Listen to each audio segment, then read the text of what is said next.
So this is a kind of a cute idea to use rain change instead of a downspout. Well, they're beautiful. So you might have, for example, a downspout in the front of your home that's not very attractive. Yeah. So you can Show actually... us what a downspout is, just so everybody's on the same page here. So if you have these at home, that's okay. Yeah. But they're utilitarian, they're functional. So paint them, ideally, paint them out or get a color that matches your siding or your brick, because ideally you just want them to disappear and do their job.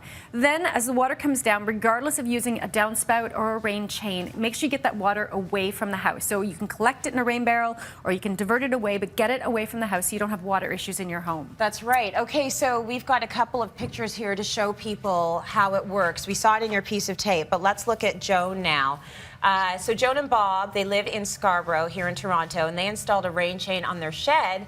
So the water is directed to a pipe that runs to the garden. It's, as you said, Karen, you have to be really careful about where that water goes, but it looks so much better. Well, it's very peaceful, especially in a garden. You actually get this beautiful sound of water falling. So it's actually something you can enjoy. It becomes a bit of a water feature. Yeah. And there's great ways to deal with the water at the bottom of the chain. So as I mentioned, rain barrels, which I'm going to show you today, some options. You can also do a trench, basically, and put some weeping tile or drainage pipe in there. Yeah. And then you can cover with beautiful little pebbles, or you can even plant some beautiful grasses in it. So it can be quite decorative, but you're still moving all that water once it hits the ground away from the house. Okay, we have a great example of that right now. So this is a rain chain installed on a Toronto home, and it has a flat roof with cantilevered sub-roofs.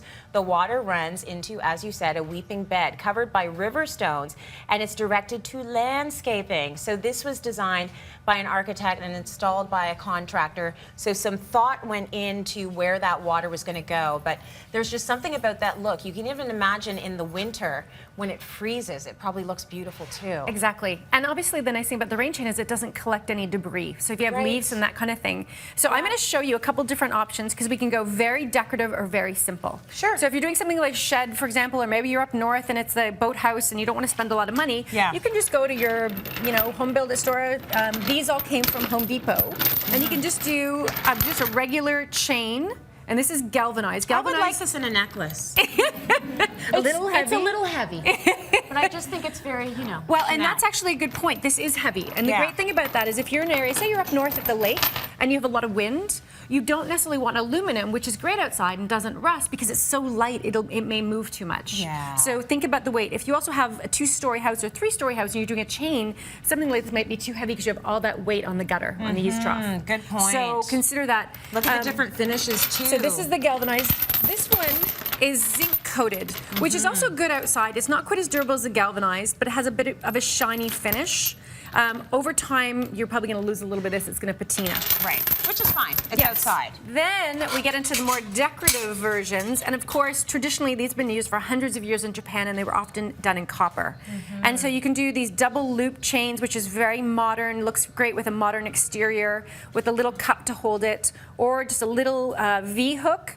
And then something a little more traditional like this. Cute. And these come in copper, they come in brass, they come in stainless steel. Whatever. So there's lots of different, and they range in price from about $11 a foot to about $25 a foot. Copper obviously being more money. Okay. Then at the bottom of the rain chain, you could even do something like this. Oh, that's so nice. that you kind of catch the water, but then it cascades over the side. So again, if you're going to do this, you're probably going to have water landing below, so make sure that it's in a garden, it's got a weeping system so that you're not having it collect right there at the side of the house. Yeah, using it to water your plants is a smart thing to do too. Yes. It's all about that reuse, right? And dealing with your rainwater can be tough, especially in the rainy season. So rain barrels, something that a lot of people like to use as well.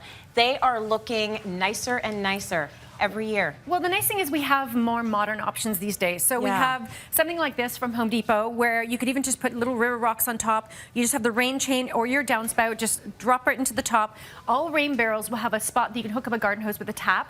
And they have an overflow. So if something happens, you're away on vacation and your rain barrel's filling up and you're not watering your plants, so that you can make sure that your rain barrel, it'll overflow. Ideally, you don't want that to happen because if it's overflowing, it's probably flowing near the house. Right. So in an ideal world. That's a problem. But then you can also do something like this, and this is from Canadian Tire, this one, and it's a rain barrel, but it also, you can put plants on the top. The plants come separately, so you could do a fern, you could do some beautiful flowers, so that now you're disguising the fact that it's a rain barrel. So there's some really amazing options, and I mean, like I said, all different finishes, double loops, single loops, like this copper one is very traditional.